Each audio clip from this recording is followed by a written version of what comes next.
Good morning, everyone. We are here for Remake Learning Days across America, but in particular, I'm located in San Diego. So definitely wanted to shout out San Diego for joining in on the movement for Remake Learning Days. It's been a huge push to add education in a different way to our communities that may not get equal representation, especially from people like me. And so I wanted to start off by welcoming everybody here. So I'm Jasmine Sadler. I'm the CEO and visionary of the STEAM Collaborative. And so we work with nonprofit organizations to help them with their operational efficiency, so making sure that they're doing the same things in a standard way over and over. And so I work with a few nonprofits, been written into a few grants to make sure that their staff is hired properly, that the day runs smoothly, and that the founders, which are mostly engineers and professionals, get to still do their daytime job and still get to implement their passions full time as well. So that's why I'm here today. And I wanted to shout out to our regional lead for Remake Learning Days in San Diego is San Diego STEM Ecosystem, the Fleet Science Center, and San Diego County Office of Education. Also, our national sponsor, the Grable Foundation, and Remake Learning Days across America is powered by Remake Learning. And the national partners for that are PBS Kids, Digital Promise, Common Sense Media, and Learning Heroes. So that's everyone who we have to thank, especially for this event and for putting things together in such a great way. But then also they pre-purchased a few copies of the book, and so sent out that link. Definitely feel free to go get yours. There's still a few available. And so, this session will be on demand. So anytime during this month, you'll be able to access this video, and it'll also live somewhere on the internet. Check out steamcollab.com. So thank you for everybody that is here live in the room with me this morning.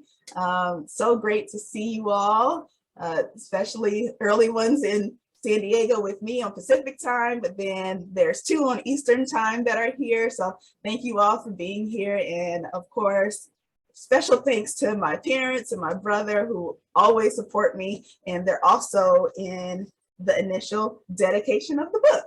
So to my daddy, my mommy, and my brother, thank you for everything. Thank you for loving me and encouraging me to do whatever I want. And this is what whatever I want looks like today. So thank you for everything that you continuously do.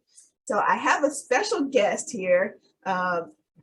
After the cover page, Balancing Your Own Center of Gravity, a manual for hyperproductive STEM professionals. There is the dedication to my family, but then also there are some letters from my mentees that are part of the introduction. And I thought it was really, really special because this book was intended for them. My little brothers and little sisters, especially ones in engineering, early career professionals, that are just trying to navigate their way. So I would have these conversations with my mentees or my little brothers and sisters, and I would have the same conversations with them at different points in time. And so in addition to our regular meetings or just, informal casual coffees or things like that, I wanted to document the different things that I was telling them over and over in some kind of manual. And that's why I call it a manual, especially with my background in engineering.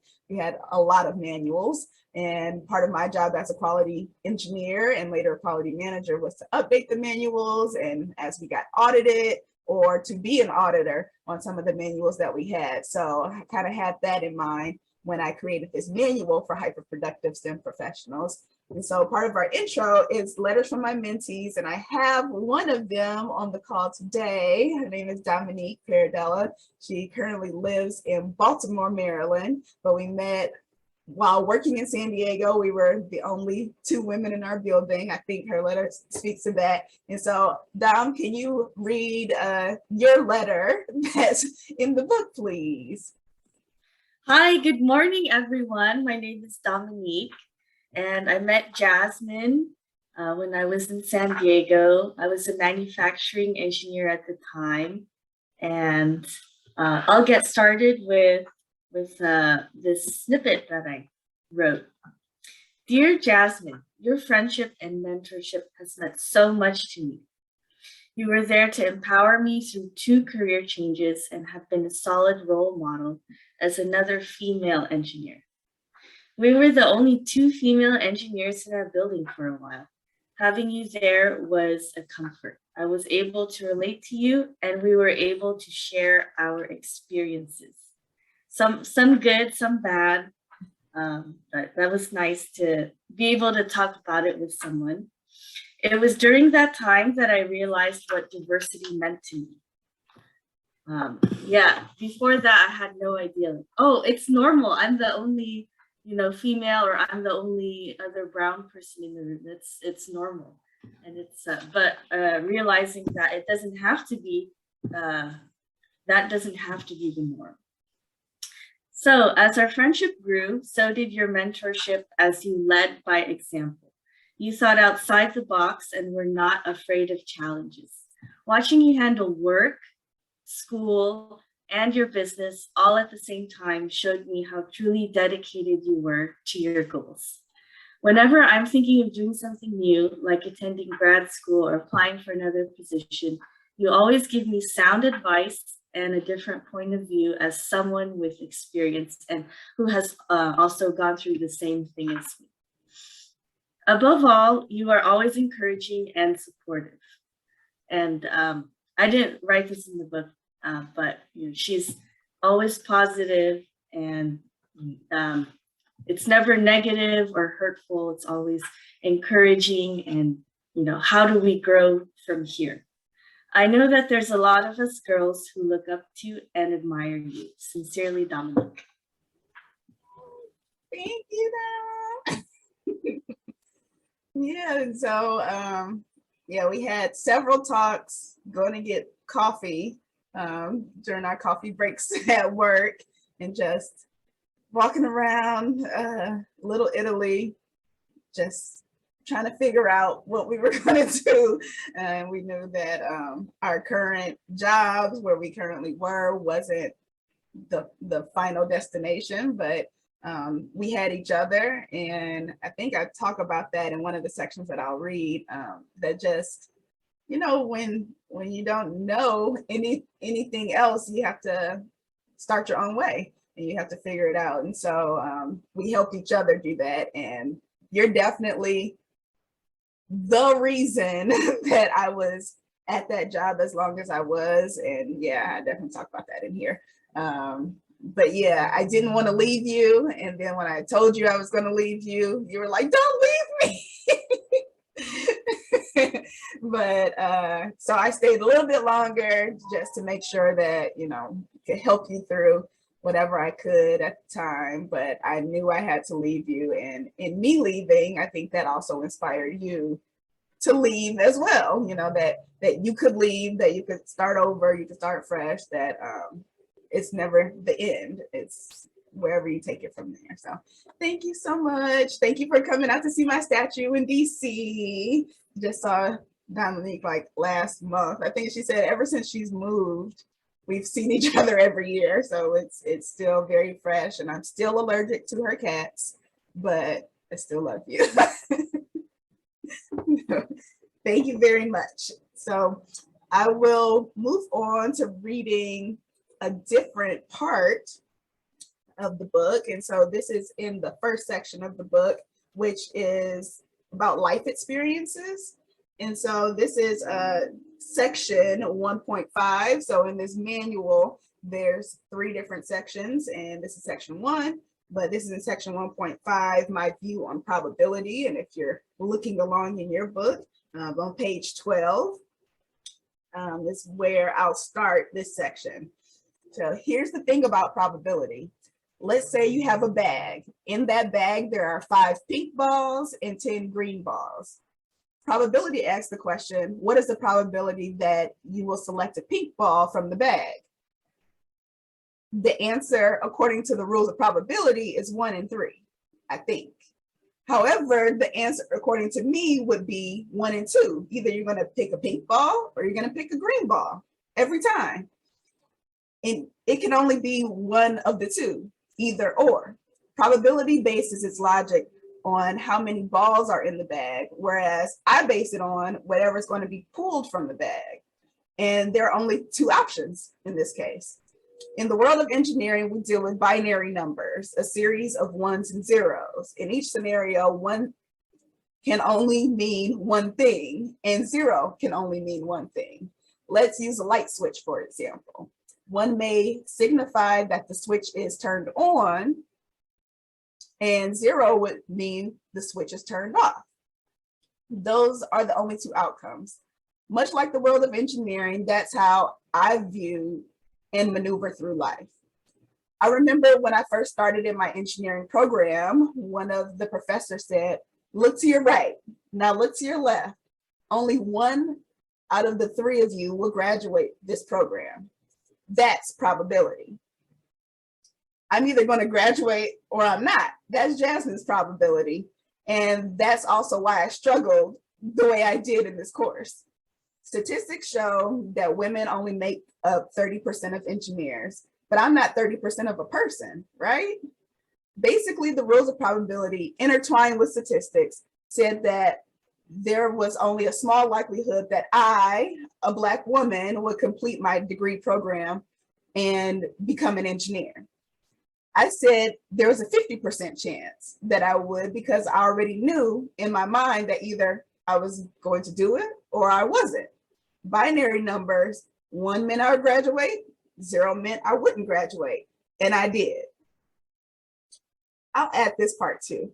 You also need to understand that my faith trumps probability every time, and so should yours. I believe in God, I believe in destiny, because I know my path is preordained. I understand that there's nothing put on my heart or in my vision that I can't or won't do.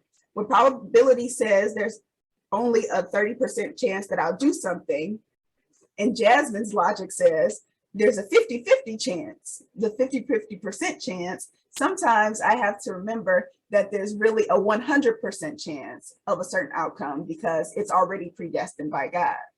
When something is predestined by God, both probability and binary numbers go out the window. It's already done. So that's my view on probability. I had to take that class twice in college. I didn't have to take it. It wasn't a required class, but I ended up choosing to get a math minor on top of my bachelor's degree in aerospace engineering. So aerospace engineering is a 4-year program, like most college and university programs. But then since I graduated from high school by taking AP Calculus, so I placed out of Calculus 1 in college, and then went straight into Calc 2, then Calc 3, and then over the summer took differential equations. I was done with all of my math prerequisites, and I love math.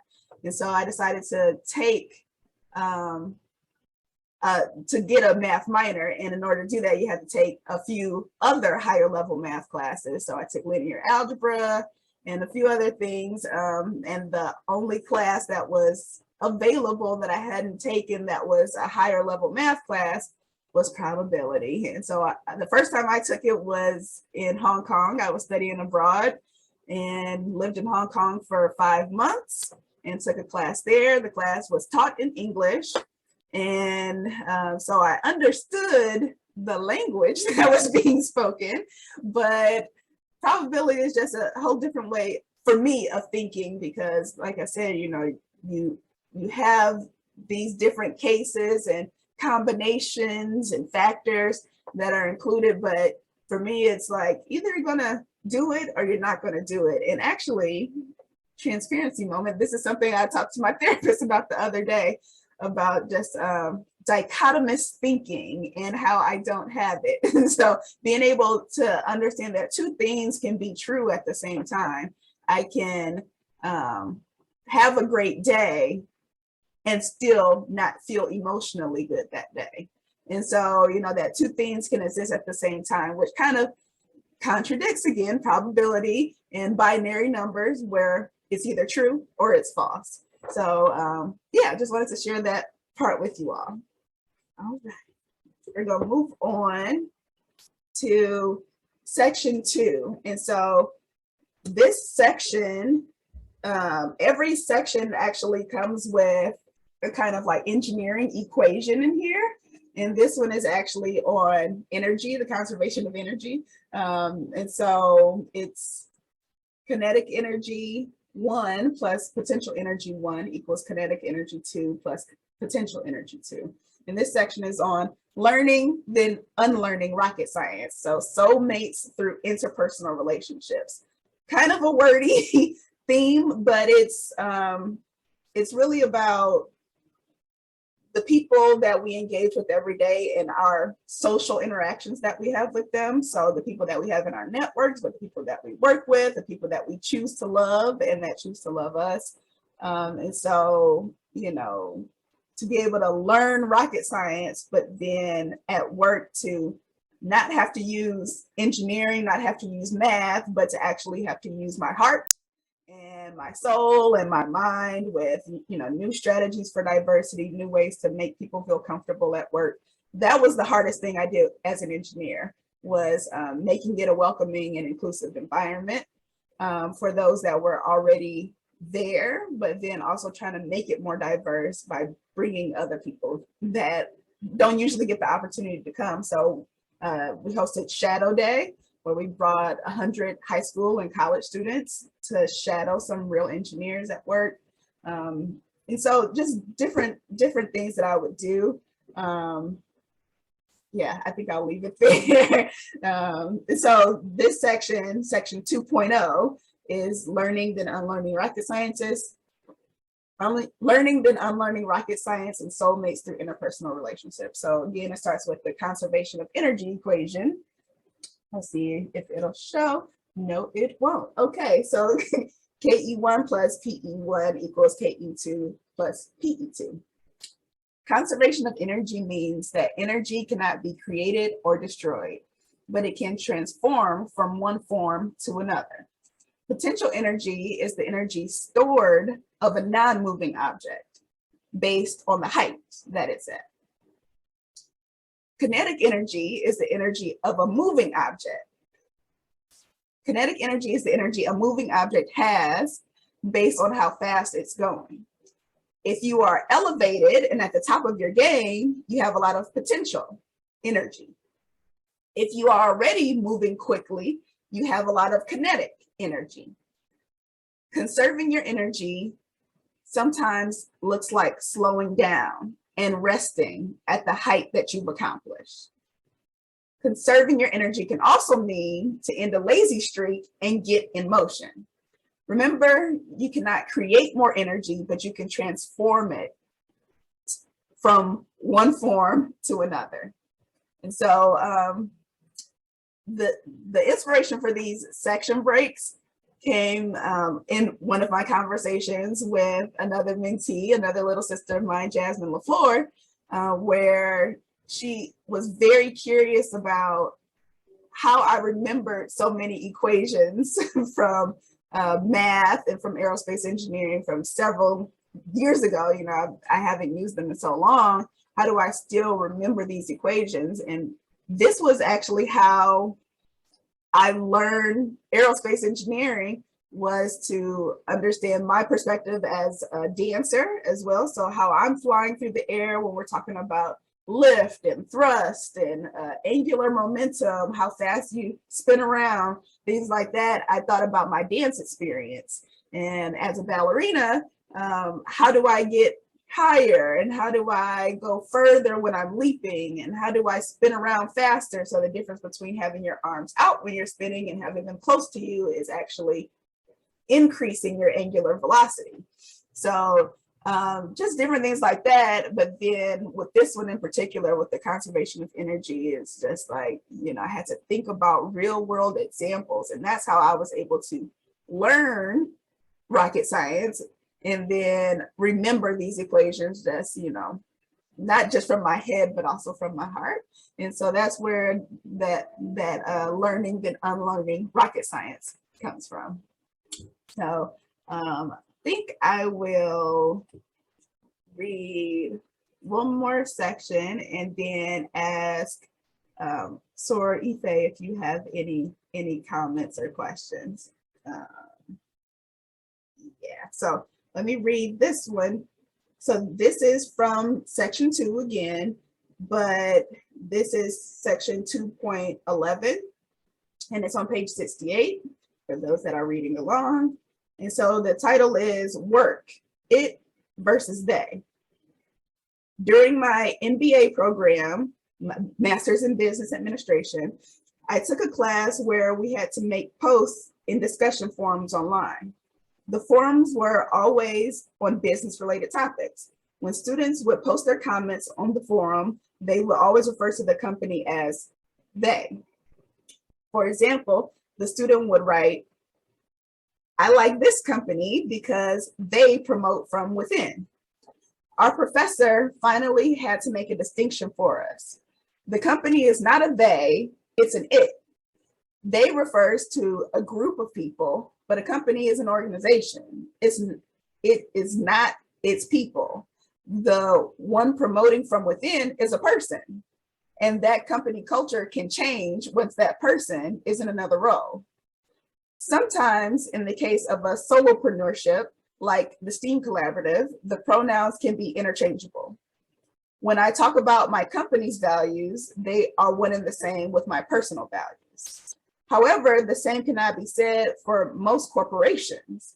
Sure, the company may be made up of people, and the people are supposed to represent the company, but the company's values may differ from each employee's personal values. When my classmates used they were referring to the people who currently work for the company. It, the company, might be very diverse because the people who work there at the moment, they value diversity. But personnel can change at any time. Therefore, saying they is not reflective of the company. This distinction is an interesting proclamation and an important one to me. To have this understanding when you are considering employment is important because you need to go in knowing that the company as you know it is only reflective of the group of people working there at the time and is open to change at any time as the people who work there change. It's also important if you are starting your own business because you get to decide if your company's values will reflect your personal values.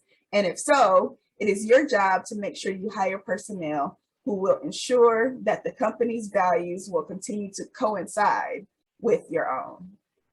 So that's a little bit from my Master's in Business Administration program. I am a proud alum and proud ambassador for the Point Loma Nazarene University Master's in Business Administration program. I was part of the evening program, graduated 2018 with a 4.0 and also received recognition as the Student of the Year. And just a wonderful experience because I was growing my company, I was working full-time and a full-time student as well in the evenings. And it was very, very, very hard. A lot of things during that time I don't remember. A lot of people I met, I'm sorry, I don't really remember.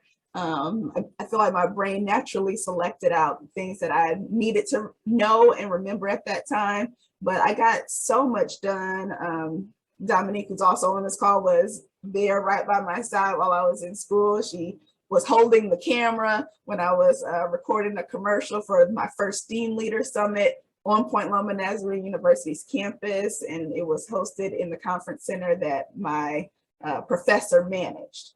And my professor was the one, Robert Gailey was the one who actually recommended that I apply for this incubator program at University of San Diego called the Global Social Innovation Challenge that was only open to students at the time, locally at the time, and now it's a global innovation challenge. And so I would go to work during my lunch breaks, go over to that university, have some of the workshops, pitch, create a pitch deck, go to class, try to still maintain a social life, still dance at church, several things at the same time. So when I say hyper productive, those are just a short list of all the things I was doing at the time.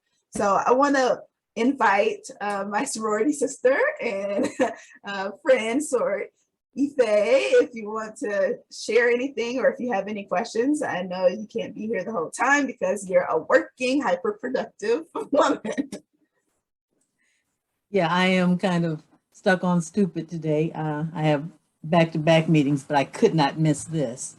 I am so proud of the work that you're doing. And one of the things that really struck me in the book was your ability to see the importance of the shoulders that you stood on, and therefore the obligation to provide shoulders for others to stand on, so that everyone can exceed the previous generation, that you weren't being jealous of what you had been able to acquire, or envious. You wanted someone to actually do better than you've done, which I think is quite a feat for anyone to take on.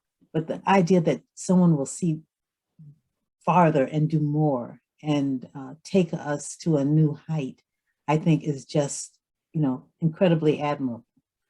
And the idea that you were as candid as you were. I thought the bravery in that book was amazing, to share openly the pitfalls, the difficulties, the heartbreaks, and the triumphs, and how one does not dictate the other. In fact, going through the difficulties actually creates the space for the success, and it makes it possible. You can't really succeed until you've failed some.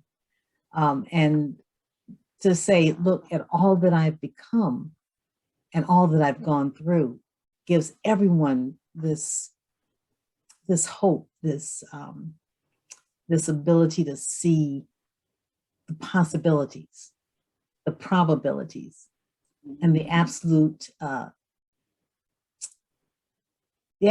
certainty of what can be before us. And so I wanted to really thank you for that. I love the equations. I'm a bit of a math geek myself. I did not go quite as far as you went. I got disgusted with my math instructor, but I really appreciated how the formulas fit into our lives, and how important it is to be able to apply everything that you learn, to your trip to the grocery store, to, how you'll deal with the people in your life, how you'll raise your children, how you'll relate to your friends. I just thought it was an amazing piece. And as you see, I'm with Open. I'm executive director with this. And we were at a national conference recently. I'll have to send you some pictures. And we placed some of your books on the table as a prize. And there were people who won it and were just over the top elated to get that book. And so I've got another conference coming up. We ran out, so I'm going to have to get some more. Yeah. So please, keep a stack handy for me. I will be calling you soon to place another order. Yes, thank you so much. Yeah, you sent me one picture of one of the students from the table.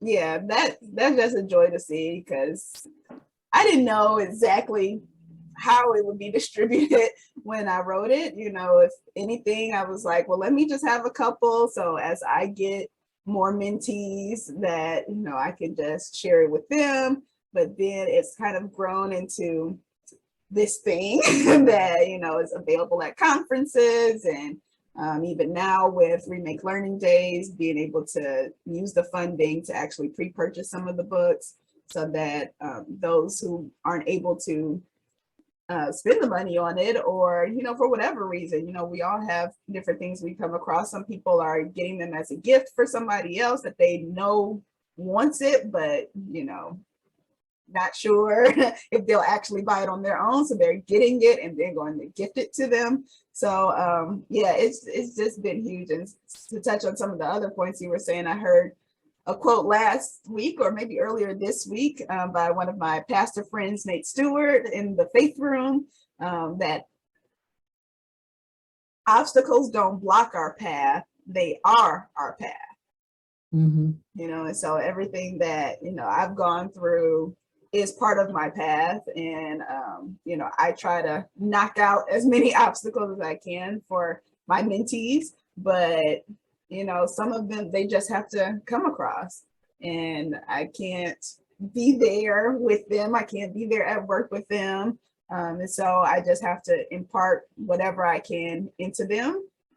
But also with the understanding that this was my experience. This is based on my whole framework in life. This is based on even my childhood, you know, and so different things that I've gone through that have formatted how I think. And so, and that's really what learning and education is all about, is how do you apply these different concepts that you're learning in school, you know, to something in the real world. And that's what I'm encouraging students to do, especially through the STEAM University. Yeah, you don't build muscle by someone else lifting the weights for you. So you have to go through that, but it helps a lot to have a trainer to show you how to do it. And that's really what this book seemed like to me. Oh, thank you. Great training manual. Thank you. Yeah, it's very good. Okay, thank you for sharing.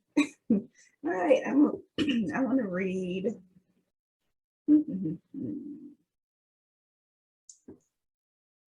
Can't remember what I bookmarked on this page, but it seemed like it was important.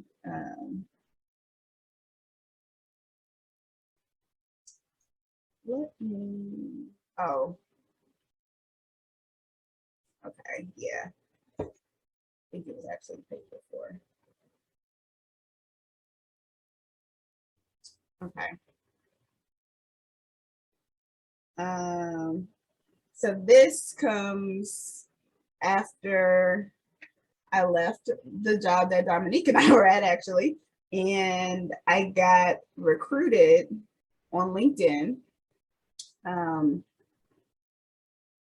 Yeah, I got recruited on LinkedIn from another company. And so, you know, I didn't go out and advertise. I wasn't sending out a bunch of resumes. I just knew I needed to leave, and I wasn't exactly sure how. I was getting paid the same salary when I finished my MBA as when I started my MBA. So I knew that wasn't right.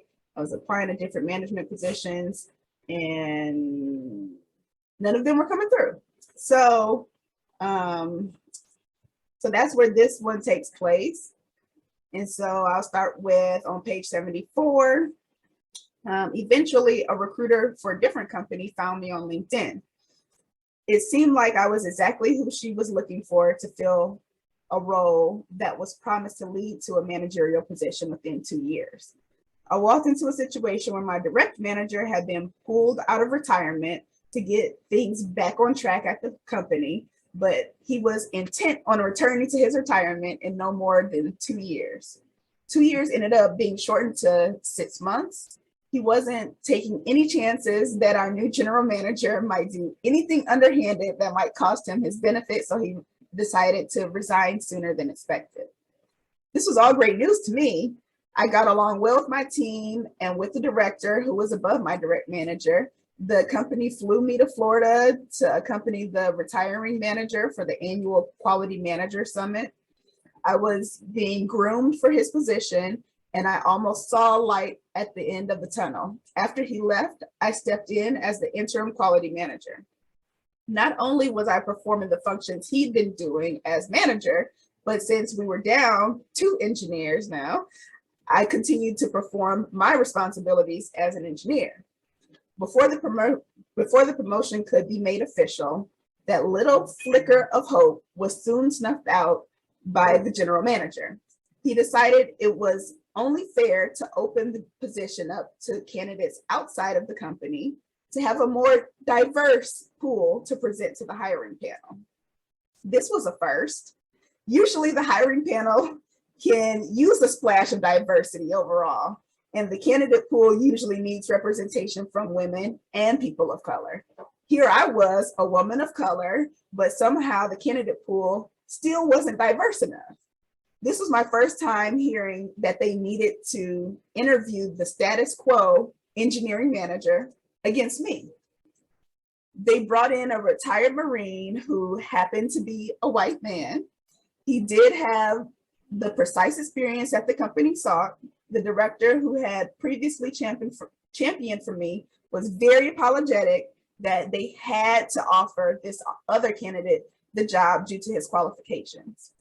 At this job, I was the only Black salaried employee and the only Black engineer. I was the only woman engineer, and I would have been the very first Black manager the company had. The upside to the way things played out was that I was able to go back to devoting the time I needed to my own company. Because I was performing so many different roles and working so hard, there wasn't much time left for me to commit to the STEAM Collaborative and other volunteer activities. I had to say no to a lot of things that I didn't want to.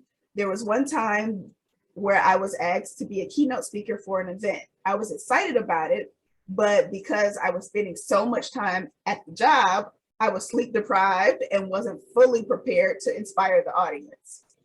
At the last minute, I had to back out of the speaking engagement and stayed very late at work that night. I remember telling my brother about the situation and him repeatedly asking, "And that was okay with you?" I was sacrificing opportunities to grow my business to pursue this managerial role that I thought I always wanted. I worked so hard to complete my engineering degree. Up until that time, there was no question that I was supposed to be an engineer.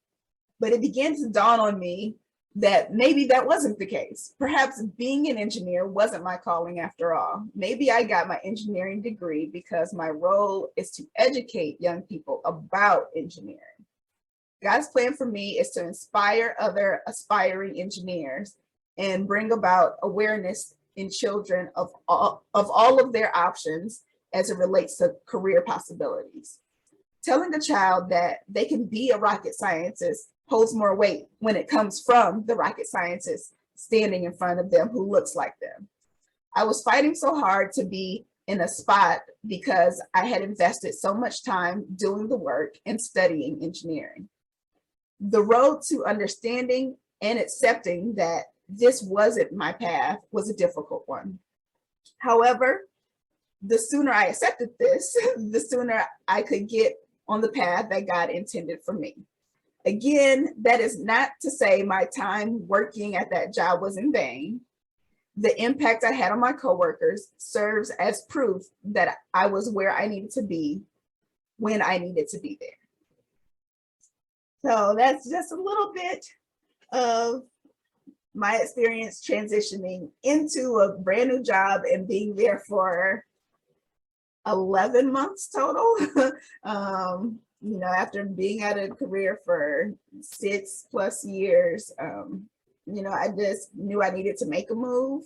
Didn't know exactly what the move would be. I thought the move was, on the track to being a manager at the new job, but that didn't happen.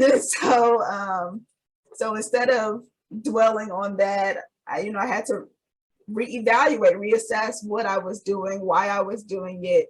And part of it was just for the culture, so that I could be the first Black manager that company ever had. And so that the manufacturing employees, especially the Black ones, there were only 7 Black ones, could look up to me. And there was only one other Black woman, and she actually left on maternity leave, but she was on the manufacturing floor as well. So it was 6 other Black men who were older than me, who had children older than me, that were always rooting for me, always looking up to me, that encouraged me. And even my manager, before he left, he was the best manager I've ever had. Thank you, Paul.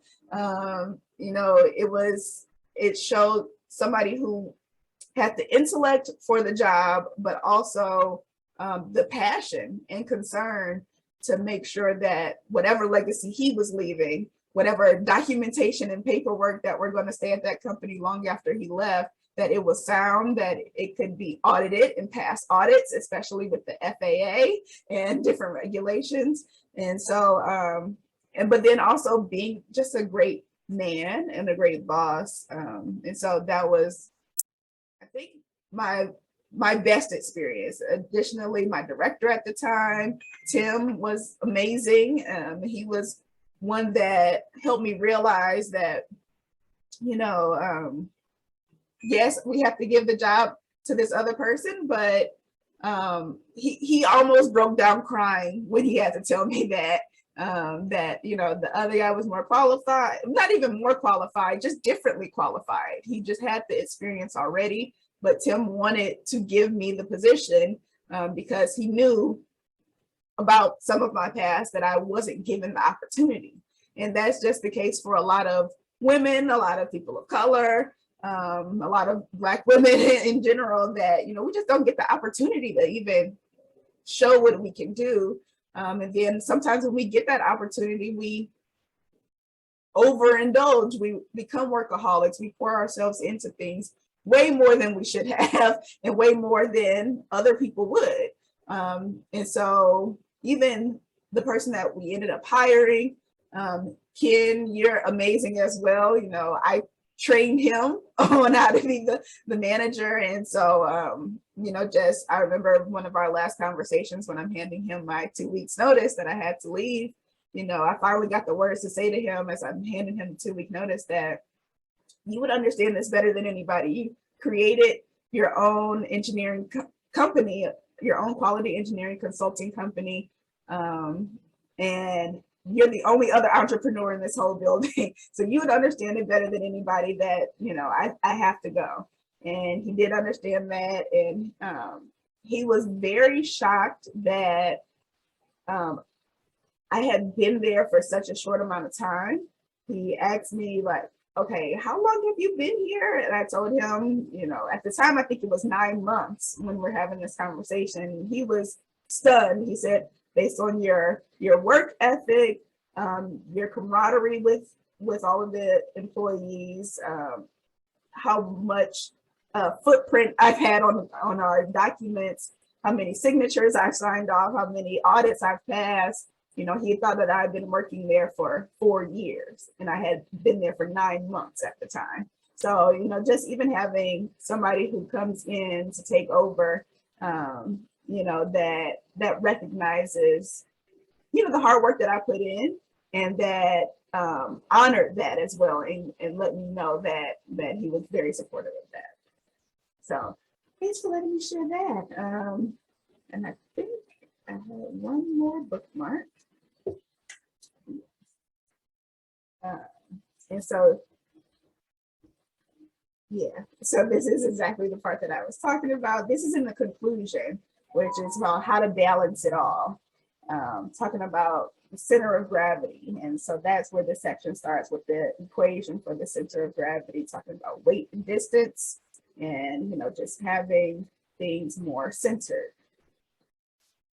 So this section, well, this part that I'll read starts on page 110, in the middle of page 110.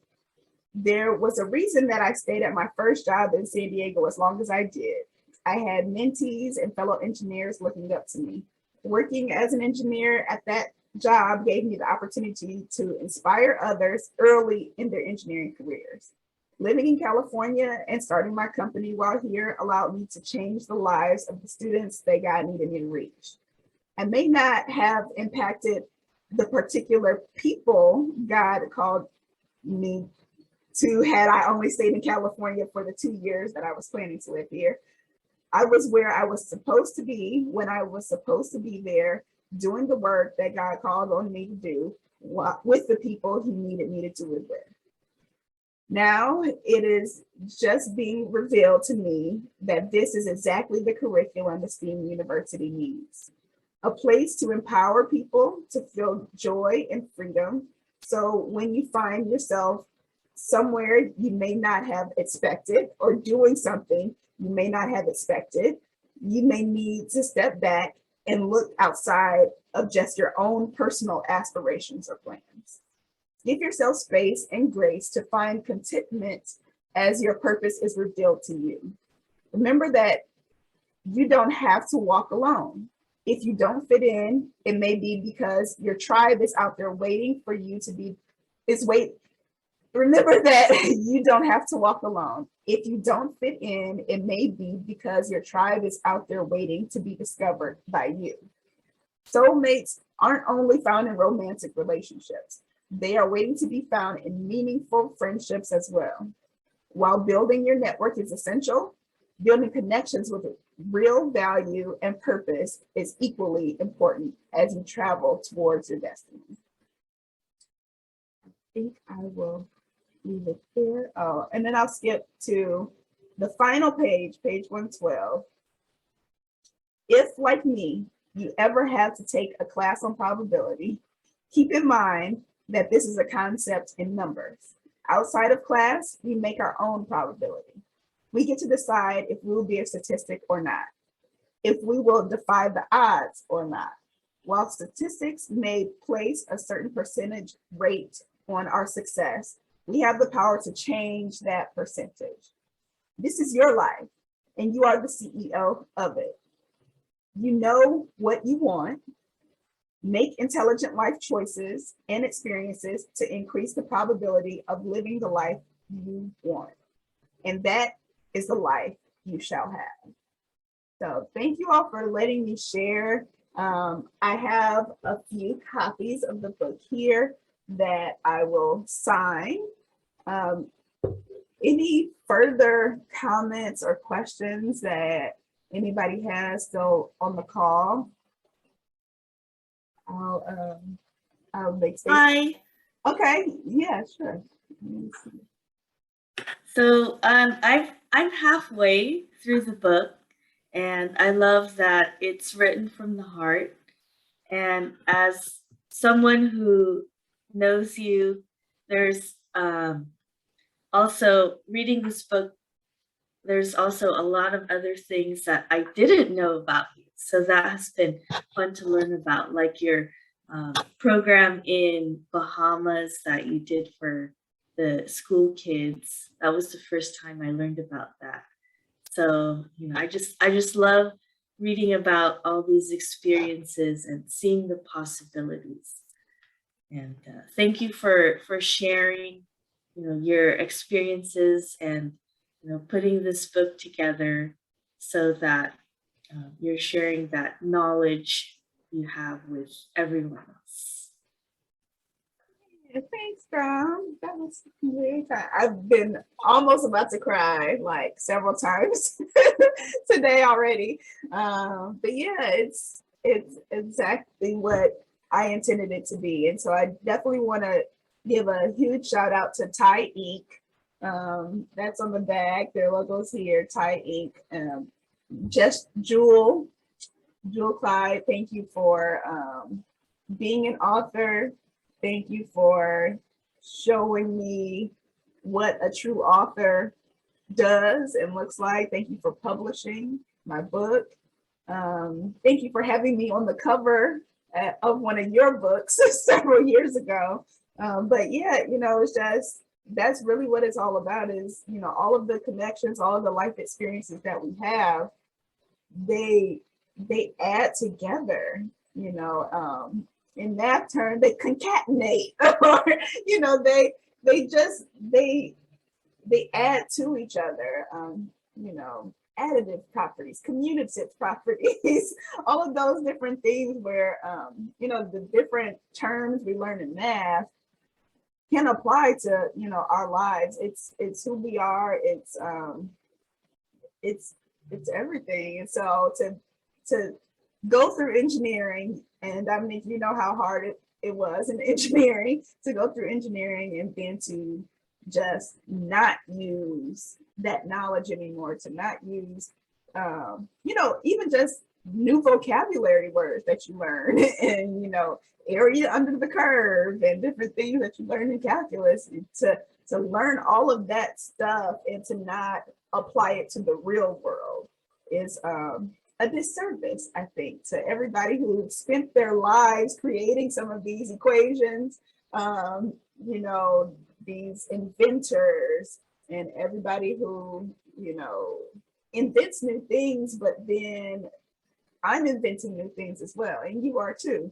And so different things that we invent and that we think of, yeah, it'd be a disservice, you know, if they spent their lives working on the conservation of energy and nobody ever took it outside of, you know, a ball rolling down a hill, you know.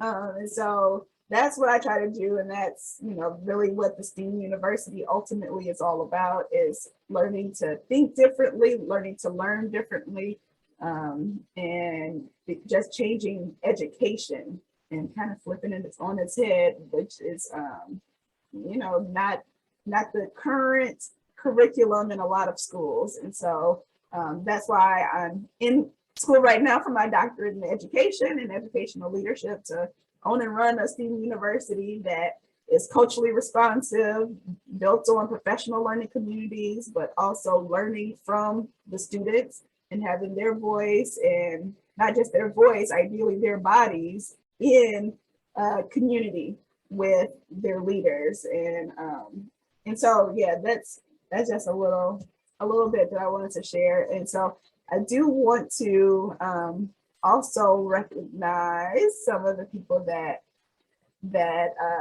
bought some of these books, especially for Remake Learning Days. Thank you again, Remake Learning Days, for pre-purchasing some of the books that I know will get passed through some of my network. And so one person is Joshua Williams. I'll actually start signing books now. Thank you, Josh, for being my little brother. And so Josh will actually be featured in the intro in the second edition of this book. You know, he's had a lot of life things going on. Thank you for still being a leader. Thank you for starting your own company. Thank you for being your mother's caretaker, you know. And so, you know, to honor the legacy that comes before us. And also, as Ife had mentioned earlier, you know, for me, I know for my parents, I know that they are always proud of me. And so that's awesome to have that experience and to know that my parents are proud of me no matter what I do. And so it's just my job to take what they did one step further. Both of my parents were computer specialists, and I just do what I can to take it one step further, and then ideally future generations after me can take it even further than that. But I just try to do what I can. It's my life's work. It's why I'm on this earth, is to educate differently and increase equity in education. So with that, I think we're rounding around the hour mark. A few other people, Rochelle is my classmate, and Sinai, they are both on here. So thank you for being here. Thank you for being in this doctoral journey with me. Thank you for thinking outside the box and putting yourself into your research. Sinai is also an author, and I've bought a bulk of her books. I pre-purchased a bulk of her books and distributed them to some middle school girls. And so thank you for all that you do. Rochelle, thank you for being my friend and all you do with service learning and higher education. Joanne is the matriarch of my family at this point. And so she's my oldest living relative on my mom's side of my family. And thank you, Auntie Pat, for getting the book for Joanne. Pure for Hurt, my matriarch at this point, the smartest woman in my family, an educator for several decades, a retired teacher. Thank you for all that you do. Thank you, Auntie Pat, for all the kids you had through daycare, rocking the babies. You know, daycare is also a very formative time and period of education. So thank you for all that you do. Thank you for loving me. And, you know, I just try to make you all proud every day. Thank you, Lamar, for everything that you do with youth and ABC, you know, using boxing to get underrepresented students education and homework help and tutoring, and being an engineer, also having that experience. And finally, Lucinda, thank you so much for all you do and for your positive disposition all the time for the Innovation Collaborative. It's an organization that I'm on the advisory board for. Thank you for inviting me to advise on the future of your organization. So thank you all so much. And of course, my family, Ife, Dominique for being here, and then other contributors to the book, Jasmine LaFleur and Jeray Cotton, my two little sisters who I'm also very inspired by. As Ife mentioned, you know, I do what I can so that you all can take it a step further and do what you can. It's really what I do for my company is to be able to pay it back for you all, pay it forward to you all, so that, you know, ultimately, you know, everything we're trying to do is together and communal. And so thank you so, so much. Dominique, thank you for being you all the time. And so with that, I have some surveys that I will send out. I'll also put them in the description below. Thank you, Remake Learning Days. Thank you to all of the sponsors, San Diego STEM Ecosystem, Fleet Science Center, San Diego County Office of Education. You continue to innovate education in San Diego. So thank you for reaching out. Thank you for being there for the STEAM Collaborative and for other founders who are passionate about informal education like myself. So thank you all. You can feel free to get Balancing Your Own Center of Gravity, a manual for hyperproductive STEM professionals on Amazon. And I have a few links that are also below. I will see you soon, and thank you so much. Have a great day.